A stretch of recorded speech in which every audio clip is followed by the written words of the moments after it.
All right, my lawn and garden friends, in today's MOW Time Reviews, we're checking out the new Cox Scarifier. Let's go. Now, I just wanted to say a big shout out to the Mower Superstore at Brendale, to the guys out there for getting this in for me. A big thank you to you guys. Go and check them out, the Mower Superstore at Brendale, if you are after one of these. Make sure you give them a buzz, and chat to the guys out there and they'll be able to help you out. All right, for those of you that aren't aware of the Cox brand is an Australian-owned brand. It was started by Owen Cox in the 1950s, and they started making ride-on mowers and have then ventured out into making more lawn equipment. They also did your general push mower, and they also do cylinder mowers as well. I'll put some of those pictures on the screen so you can see what I'm talking about. They're available from any good mower store located in Brisbane or across Australia. But yeah, jump on the Cox website and you'll be able to see what they have on their product line for you. But anyway, today we're going to be talking about the new Cox Scarifier, which is a fairly new product to the Cox range. For me, I was shopping for a Scarifier for my business, sort of mid last year, I was getting ready and starting to plan for my lawn renovation list that was coming up. And normally I don't own all the renovation gear. I will have to hire some equipment when I do. And last year I was thinking, no, I want to get another piece of the puzzle to save me having to hire equipment. If you guys and girls are watching and have hired equipment before, some of it can be absolutely beat up and in terrible condition, and not very well looked after, as they are hired out to many people who either don't really know what they're doing or how to handle the machine, and it ends up getting a flogging. And that happened to me a few times with local hire companies around here, and I was just over it. So I thought, nah, stuff this. I'm going to go search and buy my own equipment, because this is going to be a yearly thing of doing lawn renovations on clients' properties and on my own.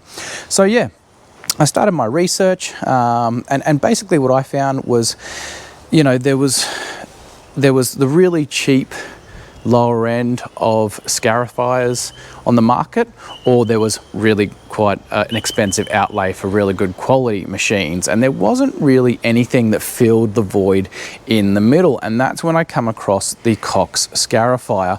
Now, when we're talking dollars, the Cox Scarifier is $1,100 to purchase. Now, to some people that might be a lot of money, but once you do a bit of research and you get involved, you'll certainly find out quickly that $1,000 for a Scarifier of this magnitude and how it's built and the quality is actually really good. Now, when you look at other Scarifiers on the market, you're either going to be looking at what exploded for, I believe it was Ryobi, I think. They did a battery Scarifier that went out to Bunnings and seemed to just disappear crate after crate after crate. It was just the go-to machine. But if anyone who's on here does this as a job and commercially, then you know hands down that sort of machinery just does not hold up to day in, day out beating on lawn renovations. You need something much more hardier and industrial. So so that just wasn't going to cut it. I didn't want battery at all. I wanted something still with an engine. So then when you look at the next step up from that, then you go to the high end of the market, which is another great Australian brand. I personally don't own any of their products, but I'm looking at buying some, and that is MowMaster. If you're not familiar with them, they create lawn care equipment, but really top tier, really good quality Australian made products. I believe they're made over in Perth. But you're also paying for that. So I believe the MowMaster Scarifier was more, I think off the top of my head, like $3,000 or $4,000, I think it was. Don't quote me on that. I'll check on the price and I'll put that on the screen, the exact price for the MowMaster one. But it was just far more expensive, and I just didn't have that money at the time to outlay, nor was I doing that many renos that I really needed something that hardcore sort of thing, if that makes sense. So that's where the Cox Scarifier came into play. Now, $1,100, like I mentioned, that is a really good price for what this machine is. So yeah, let's have a little walk over the machine. I'll take you through it, put some action shots on the screen for you guys to see this actually in action. I've used it on Cooch and Zoysias, Kikuyus, a bunch of different lawn varieties. I'm on Buffalo now, but I think I've used this once on Buffalo, because you don't generally need to Scarify Buffalo at all. Just go through the paces with the different lawn varieties. So yeah, let's take a look at the machine. All right, everyone, so let's start with the engine. So the engine is a 5.5 horse-powered motor, or a 210cc. Now it's got plenty of grunt for this Scarifier, and going down to the different heights that you'll see here. We'll talk about that in a minute, but yeah, plenty of grunt on board for this fuel tank on top, as you can see. And on these engines, you generally come with a on-off button, and I've got your choke and everything around here. That's your fuel tap, and that's your choke. So yeah, and filter, everything on top here, exhaust over here, which is covered, so you don't cop any burns or anything like that. And then the drive system and whatnot down through here, all covered up and sealed in, keeping it safe. So yeah, that's the engine. Now we'll move on to the wheels. Now that is one thing I've probably really enjoyed about this, and noted while using it, is just the durability and the strength and construction of it. These wheels are awesome and solid as, so they're a rubber wheel with an enclosed bearing, and they are absolutely fantastic. Roll over everything I've done really easily, super smooth, and just constructed really solid. The thing's not wobbling around everywhere. You don't see the wheels like wobbling from side to side or anything like that. So yeah, super happy with the wheels. Now we'll look at the tines, take a look underneath. We'll just flip this back. You got the handle on the front there for flipping it back or transportation, and this is the tine. So yeah, these are, I think there's 46 tines altogether on here, and they are swing back tines and also replaceable. So if you're unaware about Scarifiers and dethatch machines, over time these tines do just wear down from getting smashed into the dirt, and you have to replace them. So yeah, this is replaceable tines on here. Now yeah, that's them.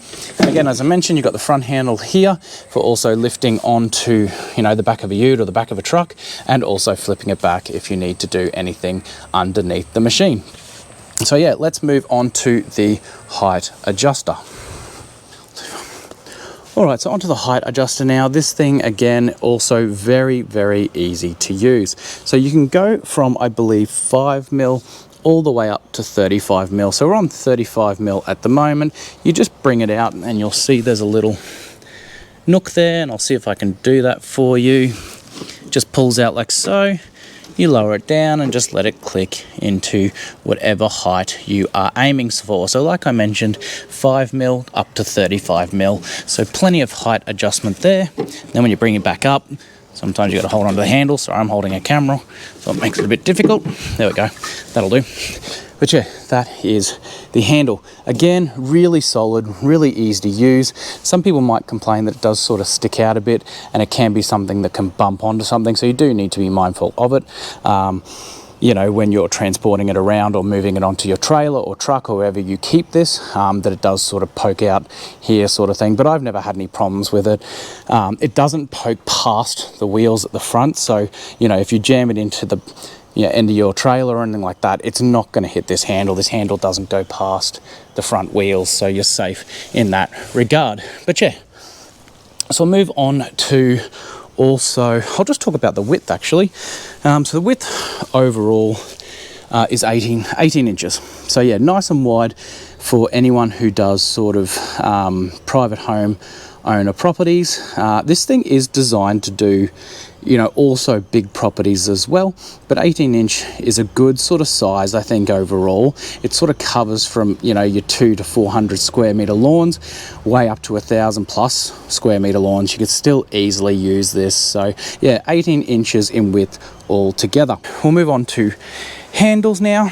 Now the handles here, now the front one, this first one here is actually just a engine safety handle. So normally you need to have this back to allow the engine to fire. Now the one behind it is your tines engagement. Just lift that up and away you go, and it'll take off. So yeah, tine engagement there. Probably, again, another big factor, and why I really actually am really happy with the purchase of this machine. Very, very comfortable. This is a rubber handle all the way across here, but I'm safe to say in the amount of times I've used this already, the thing barely shudders, it barely shakes. It's got that much power to drive the tines through the different lawn renos I've done. And if you've done this before, you know what I'm talking about, especially with aerators or anything like that. They can jump around and vibrate pretty severely, but with this one, it's solid as and just chops through. So even if we didn't have this rubber handle, it'd still be a comfortable machine to use, but just having this rubber handle anyway just makes it very, very comfortable. Super easy to engage these, and they're I don't have the world's biggest hands, but everything's still reachable with one hand, and away you go, as you can see there.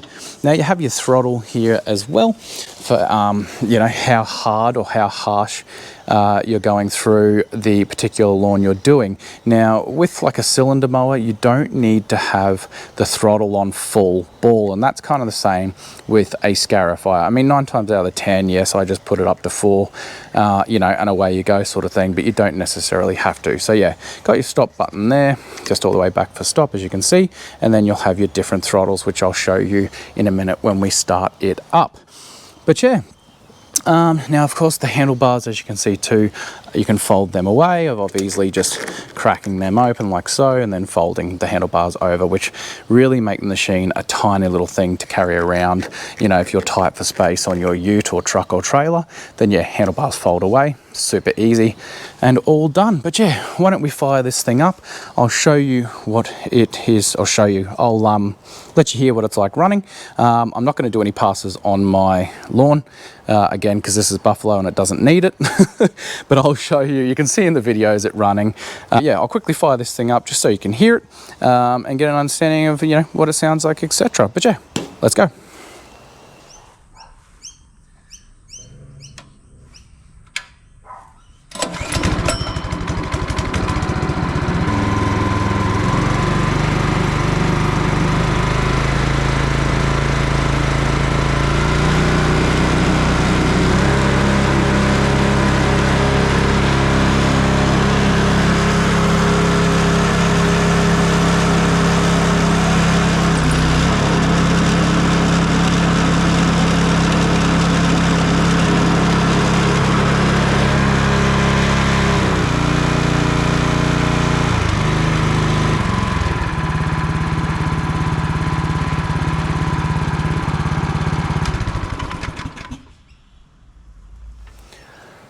All right, my lawn and garden friends, so that is it for the review of the Cox Scarifier. I hope you found it helpful in making your decision in whether to purchase a Scarifier or not. At the end of the day, I really love this machine. I do recommend it.